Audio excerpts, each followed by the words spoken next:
Bonjour. Quel est le rapport entre ce qu'on appelle l'éveil et ce qu'on appelle la transformation, la réalisation?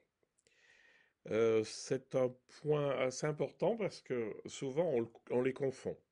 L'éveil, donc, c'est une expérience souvent assez courte, où je prends conscience de l'immense conscience qui m'habite. C'est-à-dire, d'un seul coup, je suis baigné dans la conscience, ce qu'on appelle la conscience universelle, etc. euh, qui n'est pas un état extraordinaire, c'est un état normal hein, quand même, hein. Euh, donc cet éveil, c'est un état comme ça où je prends conscience euh, de ce point intérieur, ou de cet espace intérieur qui s'appelle la conscience. la, la transformation, c'est qu'est-ce que ça change dans ma vie.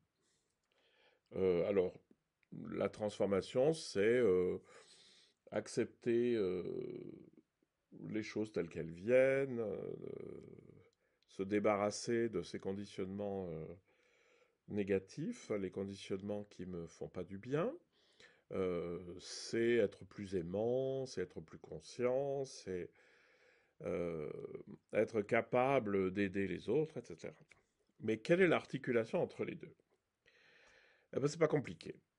Les moments d'éveil, qui sont, au départ, ils sont plutôt euh, c'est un approfondissement. C'est-à-dire, on va faire, je sais pas, un exercice où on va rentrer dans la présence au corps, puis on va prendre conscience de cette conscience qui s'élargit, puis on va remonter, hein. Bon, au bout de quelques temps de pratique, pas tellement longtemps non plus, hein, faut pas croire. Là, ça peut se stabiliser, on peut y arriver plus facilement, etc. Donc ça fait comme des descentes. Puis on remonte dans la vie courante. Voilà. La prise de conscience de l'éveil n'est pas mélangée à des activités ou à des pratiques. C'est une prise de conscience, donc c'est plutôt un éclair. Et donc on descend, on remonte, on descend, on remonte, on descend, on remonte. Bon. Mais ce qui est intéressant sur la durée, c'est que euh, la fréquentation de l'éveil me met sur un chemin de transformation. Et ce chemin de transformation, il n'est pas compliqué. C'est un chemin de déconditionnement.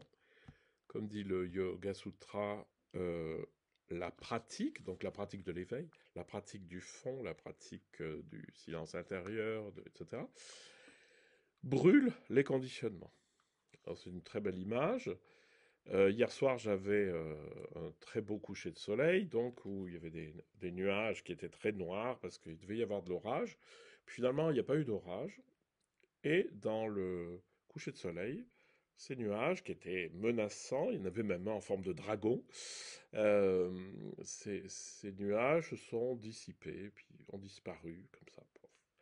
Ben, c'est la même chose pour les conditionnements négatifs, parce qu'évidemment, on a plein de conditionnements. Euh, il y en a qui sont positifs, le fait que je sache lire et écrire, par exemple. Il y en a qui le sont moins, si je réagis toujours de manière colérique à quelque chose, ou si je suis toujours vexé si on me critique, ou enfin je vous fais pas de dessin, vous savez ce que c'est. Euh, donc cette transformation, elle travaille sur les conditionnements, c'est-à-dire qu'il y a les conditionnements se délitent, même sans qu'on forcément on y aille, c'est-à-dire on n'y va pas direct. Hier, je traduisais un morceau de Maître Eckhart. La vertu doit être sans effort. C'est-à-dire que dès qu'il y a de l'effort, il n'y a pas de vertu. C'est-à-dire que ce que ça veut dire, c'est que le déconditionnement, c'est pas moi qui veux le faire à la force du poignet, parce que ça, c'est que l'ego qui veut que ça continue, en fait. Non, c'est beaucoup plus doux, c'est-à-dire que la pratique du fond silencieux et conscient, ça défait les conditionnements parce qu'on les nourrit plus, on les agite plus, on les travaille plus. Enfin, on les travaille plus dans le sens où on les cultive plus, oui. Et ça, c'est une dimension, c'est le déconditionnement, c'est la désidentification à mes conditionnements. Et ça, c'est normal, puisque si je suis en état d'éveil, il n'y a plus aucun conditionnement, puisqu'il n'y a plus rien. C'est-à-dire, il n'y a plus rien que la pure conscience. Donc, mes détails psychologiques, puis même mes détails physiques, ont plus d'importance à ce moment-là. Mais surtout, ça relativise énormément les nœuds que je peux avoir dans cette vie. Et donc, en les relativisant, ça aide à les dissoudre.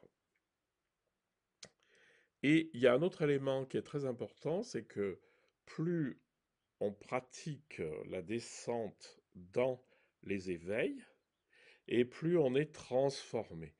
On se transforme. Alors qu'est-ce que il y a là-dedans? Il y a non seulement le déconditionnement, mais il y a, et ce qui est logique, ça va avec, il y a de plus en plus d'amour, c'est-à-dire quelque chose qui veut le bien. C'est pas de l'amour émotionnel comme ça, blablabla.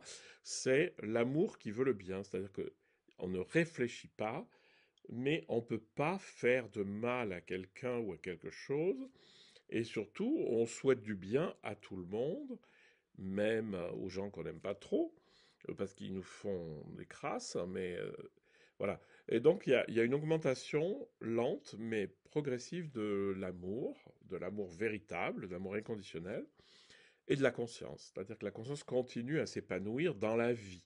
C'est-à-dire, j'ai expérimenté la conscience profonde, calme, immuable, infinie, puis cette conscience, elle commence à habiter ma vie. Donc, je récapitule. Très important à comprendre pour ne pas les confondre. Parce que des fois, on confond un état d'éveil en se disant, ah ben voilà, je vais être transformé. Euh, alors, ça aide, mais c'est pas parce qu'un jour vous avez eu un flash que vous allez tout de suite, je sais pas quoi, hein, un saint au sommet de je sais pas quoi. Euh, donc, bien prendre conscience que c'est la pratique de la descente dans l'éveil qui me met sur un chemin de progression. Alors cette progression, elle est marquée par le déconditionnement et par une augmentation d'amour et de conscience. Voilà, donc ces deux éléments sont importants parce que souvent on confond l'un pour l'autre et le chemin, il dure jusqu'à la fin de la vie et peut-être sûrement après le temps que tout ça se termine. Mais les éveils sont plutôt courts, puisque c'est des prises de conscience. Un éveil, c'est une prise de conscience. Voilà, j'espère que ça vous aura un peu éclairé.